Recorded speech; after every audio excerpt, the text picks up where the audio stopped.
everyone. Welcome to Empty Nest, Loss or Opportunity, a speaker series for the mom ready to discover who she gets to become now. I'm Jody Silverman, Empty Nest life coach, speaker, community builder, and your host for this series.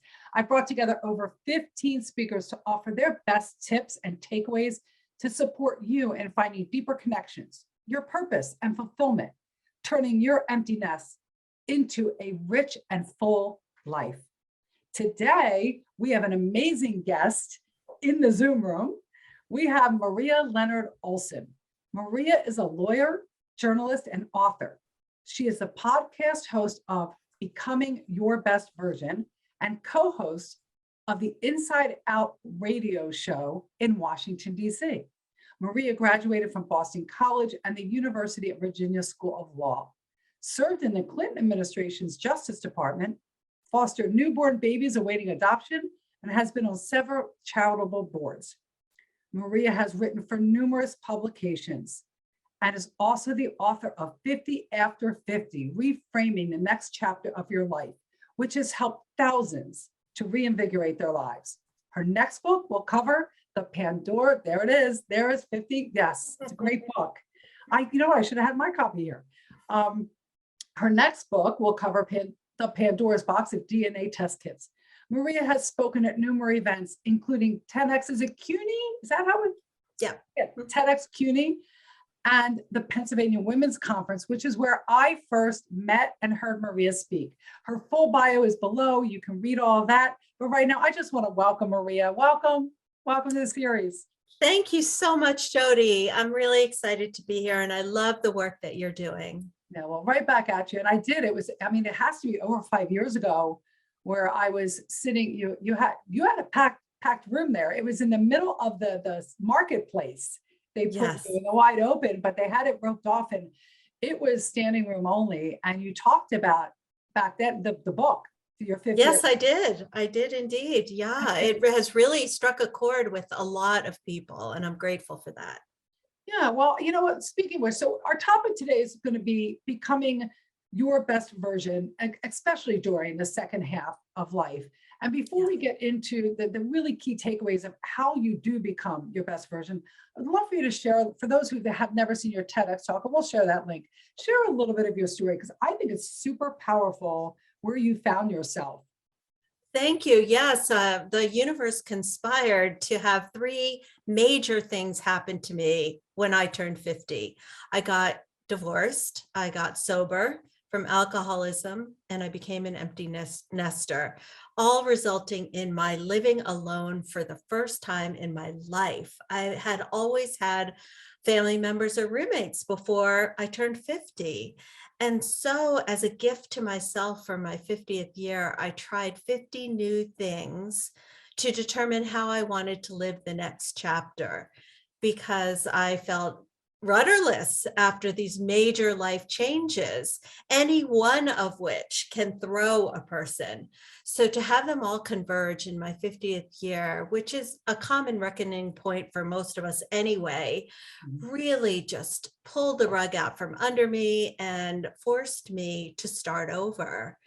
And I didn't intend to write a book, but my quest to figure out what I wanted to do with this next chapter in the face of pretty significant challenges was resonant with so many people. And people kept asking me, I want your list. Can you give me the list? Give me the list. So I decided to shop it to agents as a book, and it got picked up right away and got published. And now I speak about what I learned. And I talk about some taboo subjects like sexual assault and alcoholism. And most people don't really want to talk about their divorces either. So I share what I learned, and I believe as a result have empowered other people to process their feelings out loud and to seek help.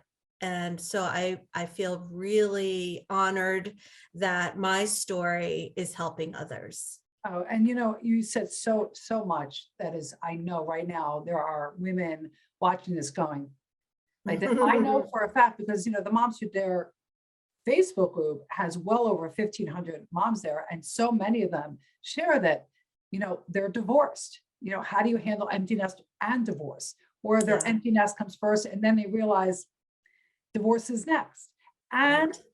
drinking's a huge issue in this stage of life. Especially during the pandemic. Oh, the pandemic, and I recently embarked on a 60-day sobriety challenge for myself. For me, Right. it wasn't about walking away from drinking all the time. It was about a reset, whatever it is.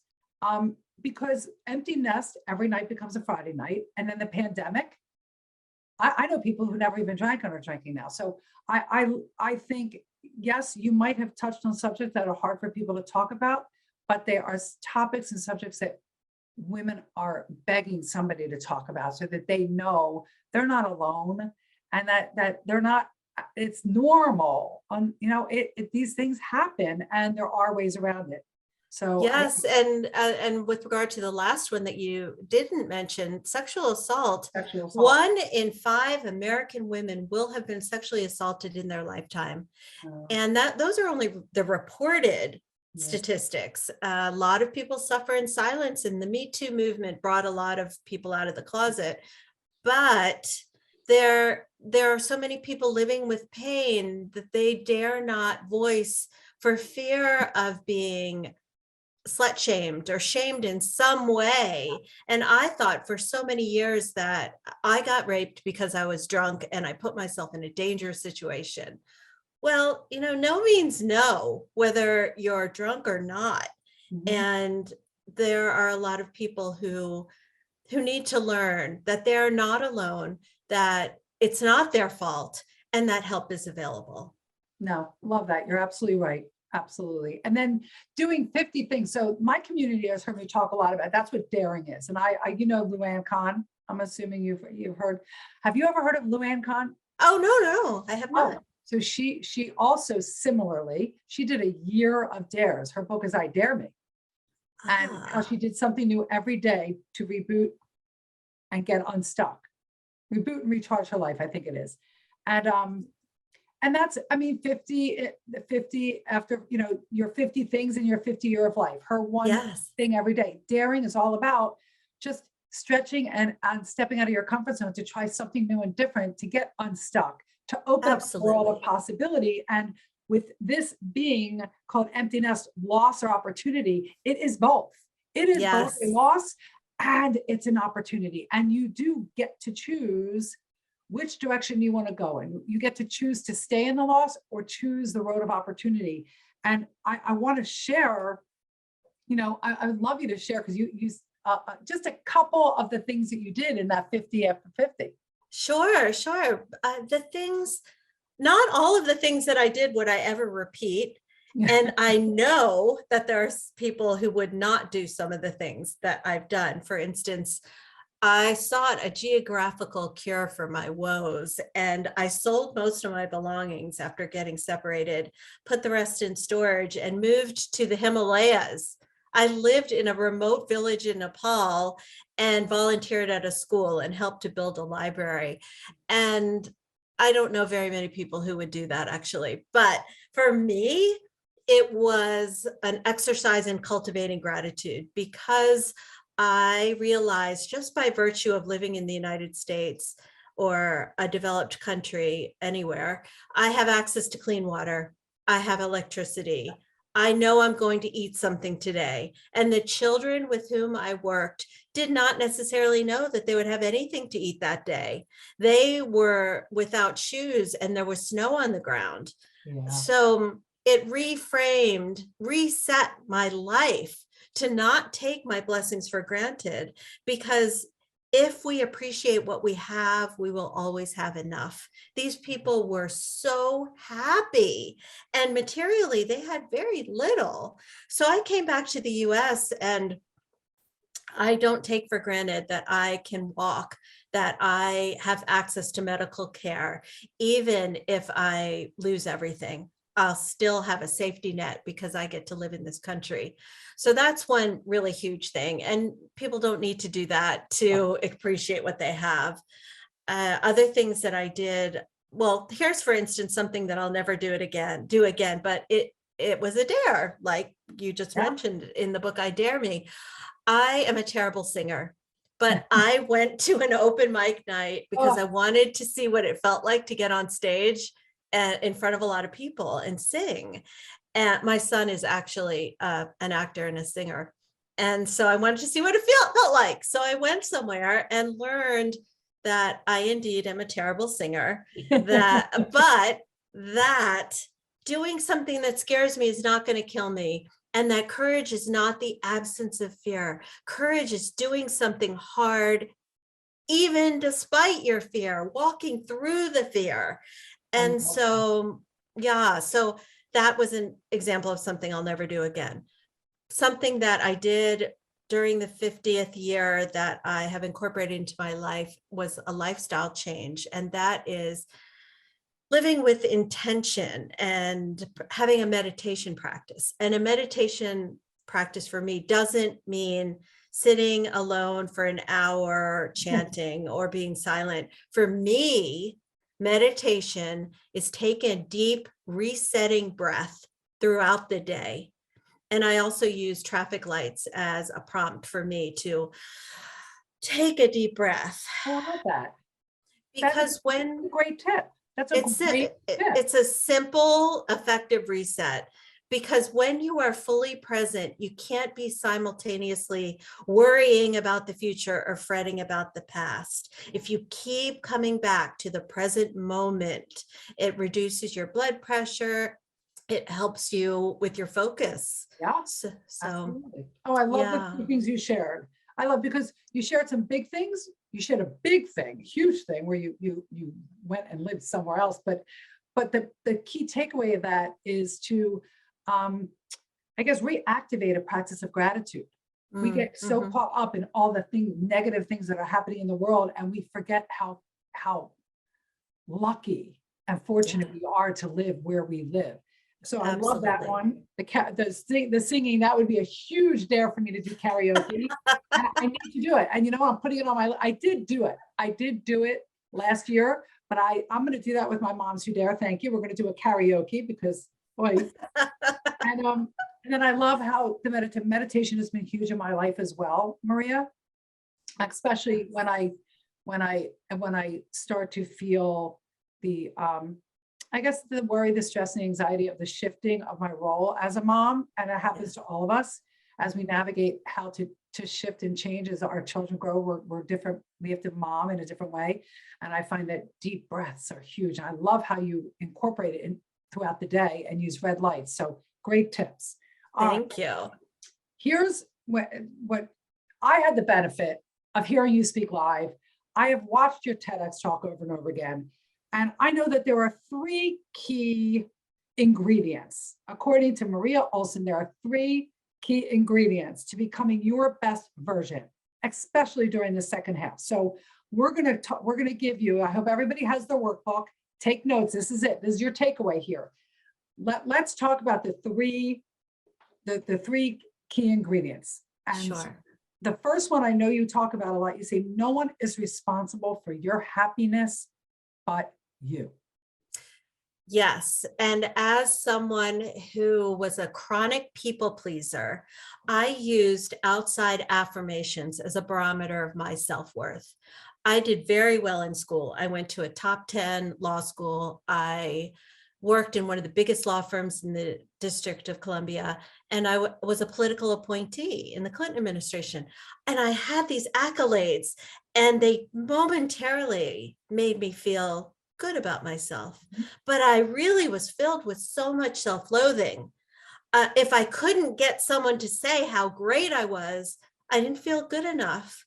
I felt like if all of you knew who I was inside, you wouldn't like me. You wouldn't want to hang out with me. So until I learned how to practice self-care and self-love and to really internalize the message that I am enough, and what you think of me is not something I can control. Until I could really accept that, I could never be truly happy. Yes. So that was a huge turning point in my life, and something that I worked really hard on in my 50th year, and try very hard to help other people learn about themselves. So no one is responsible for your happiness but you. Look, it comes from looking from within, getting comfortable with who you are, self-care, self-love. All right, Yeah. got that one. I have a little bit of that. Okay. Number two, if not now, when? Yeah, your life is happening right now. We often make plans. I'm a big planner, and there is utility in planning. At the same time, if I don't actually do those things that fill me, then I may miss out.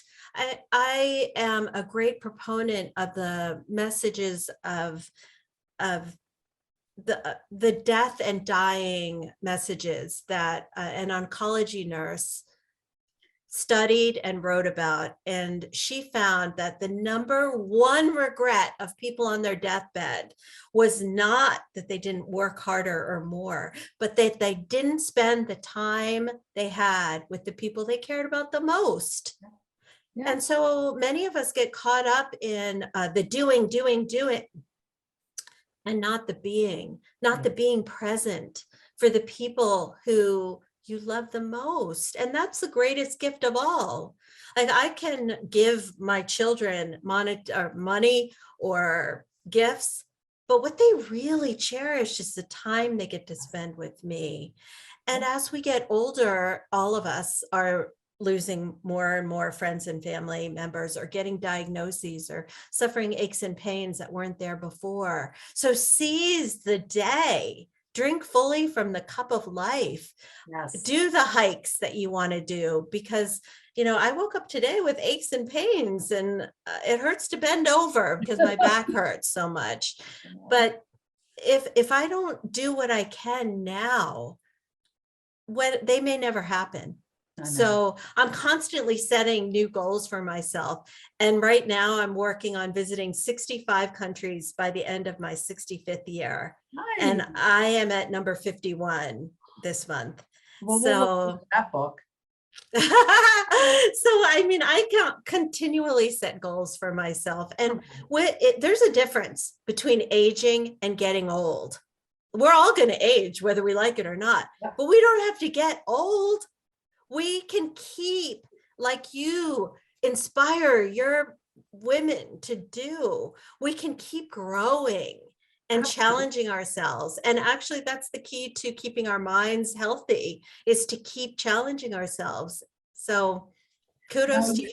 You just gave them the three. The three was: no one's responsible for your happiness but you. It's from within. Figure it out. Work on that self-care, self-love. If not now, when? And I love how you say, drink fully from the cup of life. Don't put off the things that you want to do in your life. And the third one was because nobody ever says when the end of the life comes, oh, I wish I had done that marketing funnel. One more marketing. No, guard your time wisely and spend the time doing what you want to do with the people that you want to do. And that's a daring, fulfilled life. And I also love what you said. It is not too late. We are to, I'm 55 and I'm having the time of my life. And you said so many great things, but the personal growth, for lack of a better word, don't let that word scare you. It's reading a book. Hold your book up again. Where's your book? Yeah, and listening to TED Talks. 50 after 50, reading that, and maybe even if only 2 of the things that Maria did in her book inspire you to do it, that's a win. Moms Who Dare, we're always posting dares. I just made a snow angel. So it could be simple. Oh yeah. It was a snowstorm. I'm like, I didn't care if I was cold. I just went out, I lay down, I made my angel. I had very difficult time standing up. I will tell you. But hey, I stood up. So yeah, Maria, thank you. Thank you. This conversation is going to help so many women understand that yes, it's a loss and an opportunity. And you get to choose which one of those that you're going to step into fully. And it's going to be the opportunity side. So thank you. Absolutely. My pleasure. Thank you for including me. All right. We have a free gift. All of our speakers are giving you a free gift. So there's a link below. You're going to give Maria your name and your email address. Yes, you are, because we know, like, and trust Maria.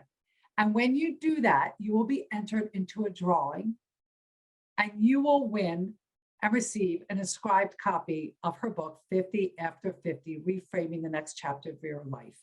And you'll learn how to reinvigorate your life at any age. All right. And the three things that you actually share about your book, and I'm just going to share it, is, so in addition to what Maria already shared, is how to drop the people-pleasing habit, learn how to live with intention and do things that help you become your best version, and learn how to create healthy boundaries and avoid those energy vampires. We all have them in our life, and focus on those who are most important to you. Those are the key ingredients. This is the book. You want an opportunity to win a book. And I would even dare you so much as, yes, enter the drawing and then go purchase one, so that when you win the book, you can give one to a woman that you love or somebody in your life that you love and care about. Yeah, it makes a great gift to you or to anyone you love, anyone who could use a lift in life, and couldn't we all?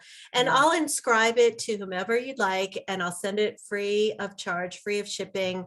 It's a really good pick me up, and it can pull people out of ruts. It's a personal growth investment right there, right there. All right, ladies, the purpose of our series is for you to learn something from each speaker so that you can reframe and make this next chapter full of opportunity and possibilities. So what was your key takeaway from Maria during this conversation? Come to the group, let us know, comment, leave your thoughts. We want to hear from you. And don't forget to check your email for the next group of speakers. And just keep tuning in to Empty Nest, loss or opportunity. It is both. And we're here to show you the opportunity. Thanks for tuning in. And as I always say, dare on.